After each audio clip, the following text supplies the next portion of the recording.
Right ఈ రోజు తెలంగాణ మంత్రివర్గ విస్తరణ జరుగుతుంది. ఇప్పటికే ముగ్గురు పేర్లను ఖరారు చేశారు సీఎం రేవంత్ రెడ్డి. వారికి ఫోన్లు కూడా చేసినట్టు తెలుస్తుంది. ఈ రోజు మధ్యాహ్నం రాజ్భవన్ లో కొత్త మంత్రుల ప్రమాణ స్వీకార కార్యక్రమం జరగనుంది. మరి ప్రమాణ స్వీకారానికి ఎటువంటి ఏర్పాటు చేశారు, ఎవరెవరు హాజరవుతారేంటో తెలుసుకుందాం. మరిన్ని వివరాలు అందించేందుకు మా ప్రతినిధి నరసింహరావు లైవ్ ద్వారా సిద్ధంగా ఉన్నారు. నరసింహరావు. యశ్శంకరి, ఎప్పటి నుంచో ఎదురు చూస్తున్నటువంటి మంత్రివర్గ విస్తరణ ఈ రోజు జరగబోతుంది. వాస్తవానికి మొత్తంగా 6 బెర్తులు ఖాళీగా ఉన్నాయి. ఇంకా క్యాబినెట్లో 3 ఖాళీలను భర్తీ చేయాలని చెప్పి ఏఐసిసి గ్రీన్ సిగ్నల్ ఇచ్చినటువంటి నేపథ్యంలో రేవంత్ రెడ్డి సర్కారు అడుగు ముందుకు వేసింది. ఆ మేరకు ఏఐసిసి ఇచ్చినటువంటి ఆమోదం మేరకు ఈరోజు ముగ్గురు చేత ప్రమాణ స్వీకారాన్ని చేపిస్తుంది. ముగ్గురికి అవకాశాన్ని కల్పిస్తుంది. అందులో ఈ ముగ్గురులో కూడా ఇద్దరేమో ఎస్సీ సామాజిక వర్గానికి సంబంధించినటువంటి నాయకులు, ఒకరు బీసీ సామాజిక వర్గానికి సంబంధించినటువంటి నేతలు. అందులో ఉమ్మడి ఆదిలాబాద్ జిల్లా చెన్నూరు నియోజకవర్గానికి ప్రాతినిధ్యం వహిస్తున్నటువంటి ఎమ్మెల్యే గడ్డం వివేక్కు అవకాశం ఇచ్చారు మంత్రివర్గంలో. అదేవిధంగా ఉమ్మడి మహబూబ్ నగర్ జిల్లా మక్తల్ నియోజకవర్గంకి సంబంధించి ప్రాతినిధ్యం వహిస్తున్నటువంటి వాకటి శ్రీహరికి ఇచ్చారు. ఉమ్మడి కరీంనగర్ జిల్లా ధర్మపురి నియోజకవర్గం నుంచి ఎమ్మెల్యేగా ప్రాతినిధ్యం వహిస్తున్నటువంటి అడ్లూరు లక్ష్మణ్కి ఈసారి బెర్త్ కన్ఫర్మ్ చేశారు. సో ఈ ముగ్గురికి ఇప్పటికే సమాచారాన్ని కూడా అందించారు. ఆ ముగ్గురి పేర్లను రాజ్భవన్కు పంపించారు. ఆ మేరకు ప్రమాణ స్వీకారం కోసం రాజ్భవన్లో ఏర్పాట్లు కూడా చకచక జరుగుతున్నాయి. సాధారణ పరిపాలనా విభాగం ఆ ఏర్పాట్లన్నీ కూడా చేస్తుంది. సో వచ్చేటువంటి అతిథులు ఆహ్వానితులందరికీ కూడా అక్కడ సీటింగ్ అరేంజ్మెంట్స్ ఇప్పటికే పూర్తయిపోయాయి. సరిగ్గా 12 గంటల 19 నిమిషాలకి ఈ ముగ్గురు కొత్తగా మంత్రులుగా ప్రమాణ స్వీకారం చేయబోతున్నారు. రాష్ట్ర గవర్నర్ జిష్ణుదేవ్ వర్మ ఈ ముగ్గురు చేత ప్రమాణ స్వీకారం చేపిస్తారు. ఇక ఎన్నో తర్జనాభర్జలు సమాలోచనల అనంతరము ఈ ముగ్గురికి కాంగ్రెస్ అధిష్టానము గ్రీన్ సిగ్నల్ ఇచ్చింది. దీంతో పాటుగా డిప్యూటీ స్పీకర్ పైన కూడా స్పష్టతనిచ్చేసింది, గ్రీన్ సిగ్నల్ ఇచ్చేసింది. ఎస్టీ సామాజిక వర్గం నుంచి ఈ డిప్యూటీ స్పీకర్ పదవిని భర్తీ చేయాలని చెప్పి డిసైడ్ అయింది. కాంగ్రెస్ పార్టీకి సంబంధించి డోర్నకల్ ఎమ్మెల్యే రామచంద్ర నాయక్కి డిప్యూటీ స్పీకర్గా అవకాశాన్ని కల్పించినట్లుగా తెలుస్తూ ఉంది. సో ఆ మేరకు ఆయనకి ఇప్పటికే సమాచారం అందించారు. త్వరలోనే డిప్యూటీ స్పీకర్ నియామకానికి సంబంధించినటువంటి నోటిఫికేషన్ కూడా రాబోతుంది. నోటిఫికేషన్ వచ్చిన తర్వాత ఆయన నామినేషన్ వేస్తారు. సో మొత్తానికి కాంగ్రెస్ పార్టీలో హైకమాండ్ వద్ద ఎప్పటి నుంచో నానుస్తూ వస్తున్నటువంటి ఈ క్యాబినెట్ విస్తరణకు సంబంధించి అయితే ఇక అడుగు ముందుకు పడింది. ముగ్గురికి గ్రీన్ సిగ్నల్ ఇచ్చింది. మరొక 3 బెర్తులు మాత్రమే ఇంకా పెండింగ్లో ఉన్నాయి. సో దీంతో మొత్తానికి క్యాబినెట్లో ప్రస్తుతం ఇప్పటి వరకు అంటే 12 మంది ముఖ్యమంత్రితో కలిపి 12 మందితో 2023 డిసెంబర్ 7న రేవంత్ రెడ్డి సర్కారు కొలువు తీరింది. సో అందులో మొత్తంగా ఇప్పటి వరకు 7గురికి ఓసీలకు అవకాశం దక్కింది. అందులో 4 రెడ్లు, ఒకరు కమ్మ, ఒకరు బ్రాహ్మణు, ఒకరు వెలమ సామాజిక వర్గానికి సంబంధించినటువంటి వారు. ఇద్దరు బీసీలకు అవకాశం ఇచ్చారు అప్పుడు ఆ క్యాబినెట్లో.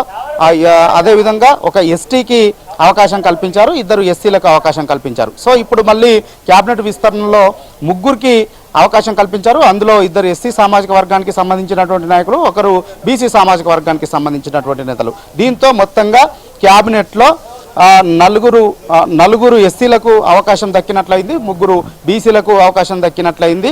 సో మొత్తానికి సామాజిక సమీకరణలన్నింటినీ కూడా విశ్లేషించిన తర్వాత, లెక్కలేసిన తర్వాత అధిష్టానము దీనిపైన సుదీర్ఘమైనటువంటి సమాలోచనలు జరిపి ఆ మేరకు నిర్ణయాన్ని తీసుకొని గ్రీన్ సిగ్నల్ ఇచ్చినట్టుగా తెలుస్తూ ఉంది. ఇక మరొక 3 బెర్తులు మాత్రము ఖాళీగా ఉన్నాయి.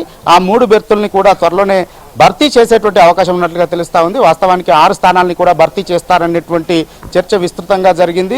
అయితే చాలా జిల్లాలకు ప్రాతినిధ్యం కావాలి అని చెప్పి డిమాండ్ రావడము, పెద్ద ఎత్తున అవకాశం కల్పించాలనేటువంటి కాంపిటీషన్ కూడా ఏర్పడ్డటువంటి నేపథ్యంలో ఇంకా దానిపైన నిర్ణయం తీసుకోలేక మరొక 3 బెర్తుల్ని మాత్రము ఖాళీగా ఉంచినట్టుగా తెలుస్తూ ఉంది. అయితే నిజామాబాద్ నుంచి ఇంకా ఆ ప్రాతినిధ్యం లేదు, అక్కడ సుదర్శన్ రెడ్డికి అవకాశం కల్పిస్తారు అనేటువంటి చర్చ అయితే విస్తృతంగా జరిగింది. అయితే ఇప్పటికే క్యాబినెట్లో 4 రెడ్డి సామాజిక వర్గానికి సంబంధించి ముఖ్యమంత్రితో కలిపి ఉన్నారు. సో ఈ విషయంలో అధిష్టానము కొంత తర్జనా పడుతున్నట్లుగా తెలుస్తూ ఉంది.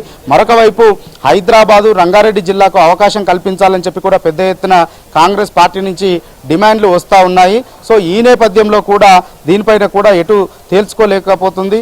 దాంతోపాటుగా 2023 ఎన్నికల ముంగిట తనకు హామీ ఇచ్చారు కాబట్టి అవకాశం కల్పించాలని చెప్పి కోమటిరెడ్డి రాజగోపాల్ రెడ్డి కూడా పెద్ద ఎత్తున ప్రయత్నాలు చేస్తున్నారు. అధిష్టానం వద్ద ఒత్తిడి పెంచుతున్నటువంటి నేపథ్యంలో ఈ రెడ్డి సామాజిక వర్గానికి సంబంధించి క్యాబినెట్లో మరొక బెర్త్ కన్ఫర్మ్ చేసేటువంటి విషయంలో కాంగ్రెస్ అధిష్టానము కొంత తర్జనా భర్జన పడుతున్నట్లుగా తెలుస్తుంది. ఈ నేపథ్యంలోనే ఒక 3 బెర్తుల్ని ఖాళీగా పెట్టినట్లుగా తెలుస్తుంది. దాంతోపాటుగా మైనార్టీ సామాజిక వర్గానికి సంబంధించి కూడా అవకాశం కల్పించాలనేటువంటి ఆలోచనతో కాంగ్రెస్ హైకమాండ్ ఉంది.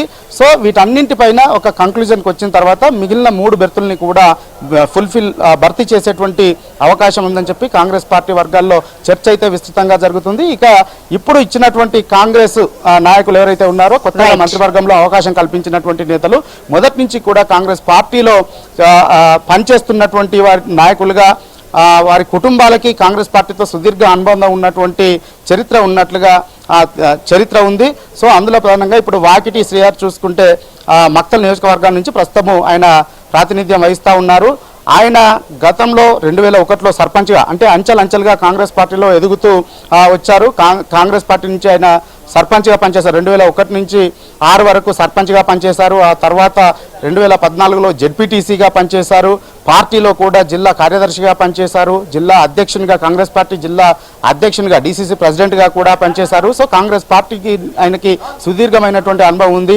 అంతేకాకుండా బీసీ ముదిరాజు సామాజిక వర్గానికి సంబంధించినటువంటి నేత. తెలంగాణలో ముదిరాజు సామాజిక వర్గము అత్యధిక జనాభా ఉన్నటువంటి సామాజిక వర్గము. ఆ సామాజిక వర్గానికి ప్రాధాన్యత కల్పించాలని చెప్పి మొదటి నుంచి కూడా రేవంత్ రెడ్డి భావించారు. సో ఈ ఈక్వేషన్స్ అన్నింటినీ దృష్టిలో పెట్టుకొని ఆయనకి మంత్రివర్గంలో చోటు కల్పించినట్లుగా తెలుస్తూ ఉంది. ఇక దాంతో పాటుగా ఇటు అడ్లూరి లక్ష్మణ్ కూడా మొదటి నుంచి కాంగ్రెస్ పార్టీలో ఆయన కొనసాగుతూ వస్తూ ఉన్నారు. సుదీర్ఘమైనటువంటి అనుబంధం కాంగ్రెస్ పార్టీతో ఆయనకు ఉంది. ఆయన కూడా జెడ్పీటీసీగా పనిచేశారు. ఉమ్మడి కరీంనగర్ జిల్లా జెడ్పీ చైర్పర్సన్గా పనిచేశారు. అంతేకాకుండా 3 సార్లుగా కాంగ్రెస్ పార్టీ ఎమ్మెల్యే టికెట్పై ఎమ్మెల్యేగా పోటీ చేసి ఆయన ఓటమి చెందారు. మొత్తంగా 2023 అసెంబ్లీ ఎన్నికల్లో ఆయన ధర్మపురి నుంచి విజయం సాధించారు.